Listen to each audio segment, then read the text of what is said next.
जय हिंद दोस्तों, वंदे मातरम। मैं अंकित पटेल आप सभी का आपके अपने YouTube platform Target Teacher by Ankit में स्वागत करता हूं। मित्रों, आप सभी का बहुत बहुत स्वागत है। मित्रों, हम लोग इस समय उत्तर प्रदेश शिक्षक पात्रता परीक्षा यूपी टेट 2021 और दिसंबर सी टेट दिसंबर 2021 की बात कर रहे हैं।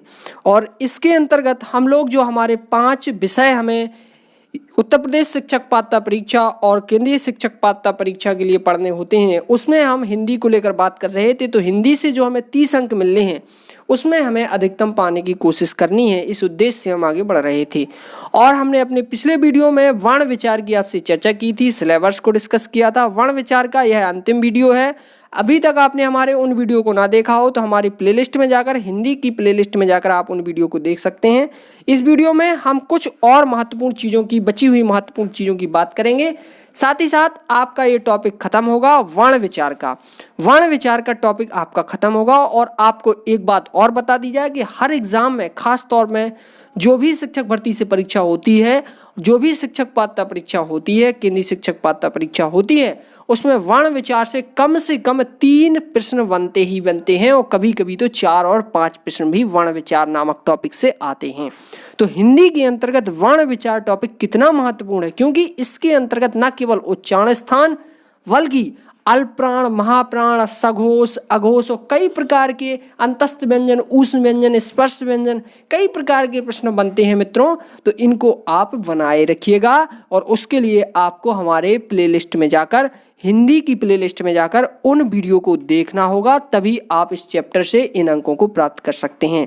और अभी तक आपने हमारे चैनल को सब्सक्राइब ना किया हो तो हमारे चैनल को सब्सक्राइब करें और पास में बेल आइकन, घंटी के निशान को जरूर दबाएं, ताकि आने वाली वीडियो का नोटिफिकेशन आप तक पहुंचता रहे और आप हमारे वीडियो से लाभ ले पाएं। मित्रों, अगर आपने चैनल को सब्सक्राइब किया हुआ है तो आपको बहुत बहुत धन्यवाद। चलिए हम आगे बढ़ते हैं। हिंदी के कुछ अन्य ध्वनियों की बात कर रहे थे।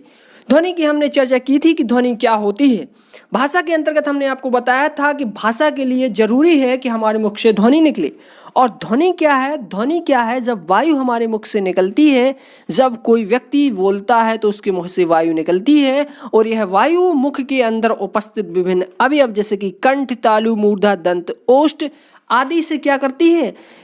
टकराती है या स्पर्श करती है या कुछ ना कुछ रुकावट पैदा करती है और फिर बाहर निकलती है। तो इस प्रकार उत्पन्न होती है ध्वनि। और इन ध्वनियों को जिन संकेतों से प्रदर्शित किया जाता है वो वर्ण कहलाते हैं। इन चीज़ों को हम अपने पिछले वीडियो में डिस्कस कर चुके हैं। आज के इस वीडियो में हम आपको बात करने वाले हैं कि आगत ध्वनियाँ क्या होती हैं। मित्रों, ये जो आगत ध्वनियाँ हैं, अब आगत शब्द से समझ में आया होगा आपको कि आए हुए। अब लेकिन सवाल है कि आए हुए कहाँ से आए हुए? तो इसका आपको उत्तर मिलेगा कि दूसरी भाषाओं से आए हुए, दूसरी भाषाओं से आए हुए। अर्थात वे वर्ण, वे ध्वनियाँ जो अन्य भाषाओं से हिंदी में आई हुई हैं, उनको हम क्या कहते हैं? आगत ध्वनियाँ कहते हैं। अब वे कौन सी ध्वनियाँ हैं जो अन्य भाषाओं से हिंदी में आई हुई हैं? तो देखिएगा, ये जो आप जा, फा और खा देख रहे हैं, इसके नीचे हल्की सी आप बिंदी देख रहे होंगे। इस बिंदी को नोक्ता कहा जाता है। ये जो शब्द हैं जिनके नीचे ये बिंदी सी लगी आप देख रहे हैं, इनको फारसी से लिया गया है, जो हिंदी भाषा में प्रयोग किए जाते हैं। तो ये वर्ण आगत ध्वनियाँ हैं। इसी प्रकार आपने कभी कभार इस प्रकार के वर्ण शब्द सुने होंगे, जैसे कि चॉकलेट। तो चॉकलेट के ऊपर जो आप अर्धचंद्र बिंदु देख रहे हैं, यानी अर्धचंद्र बिंदु, चांद बिंदु तो पूरी होती है, लेकिन ये जो आप देख रहे हैं अर्धचंद्र बिंदु, तो ये जो अंग्रेजी से लिया गया है, जैसे कि डॉक्टर में आप जो लगाते हैं चॉकलेट, मॉल, ये जो आप देख रहे हैं ये क्या है? आपका अंग्रेजी भाषा से लिया गया है और इसका उपयोग आप वर्तमान समय में हिंदी में कर रहे हैं। तो यह आगत ध्वनियों के अंतर्गत आएगा। तो स्पष्ट है कि मित्रों कि आप आगत ध्वनियों को समझ चुके होंगे। दूसरा आपका टॉपिक है पार्श्विक व्यंजन। पार्श्विक व्यंजन क्या है? पहले तो आप समझिए कि पार्श्व क्या होता है। पार्श्विक मतलब पार्श्व। पार्श्व क्या है? पार्श्व का अर्थ होता है शाब्दिक बगल, यानी पार्श्व का मित्रों क्या अर्थ होता है? बगल। और इस बगल का क्या यहाँ पर मतलब है? मान लीजिए आपकी यह जीभ है और जीभ के बगल से अगर आपकी हवा निकलती है, आप बोलेंगे तो मुख से हवा निकलेगी, वायु निकलेगी, और यह हवा या वायु जिस अवयवों से टकराती हुई, स्पर्श करती हुई, रुकावट पैदा करती हुई निकलती है तो ध्वनि निकलती है। पार्श्व का मतलब है कि जीभ के बगल से अगर हवा निकल जाए तो उन्हें पार्श्व व्यंजन, यानी जिन व्यंजनों के उच्चारण में जीभ के पार्श्व या बगल भाग से हवा बाहर निकलती है उन्हें पार्श्विक व्यंजन कहा जाता है। लेकिन सवाल है कौन सा वो वर्ण या व्यंजन है जिसके बोलने में जीभ के बगल से वायु निकलती है।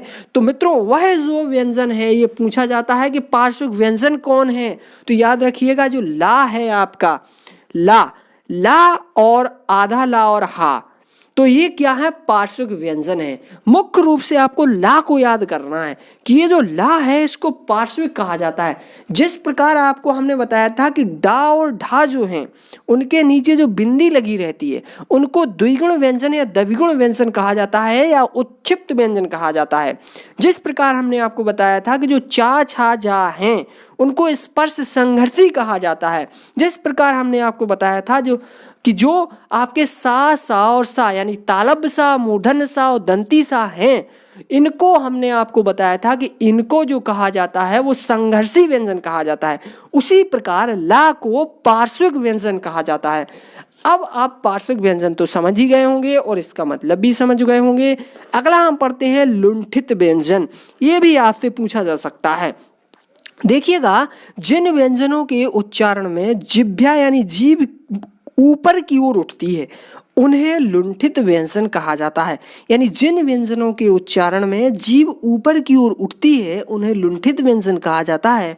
और ऐसा कौन सा वर्ण है, ऐसी कौन सी ध्वनि है जिसमें जीभ ऊपर की ओर उठती है, तो आपको जवाब मिलेगा रा और आधा रा और हा, ये भी आप कहेंगे। तो मुख्य रूप से आपको रा को याद रखना है कि जो रा होता है उसको लुंठित कहा जाता है।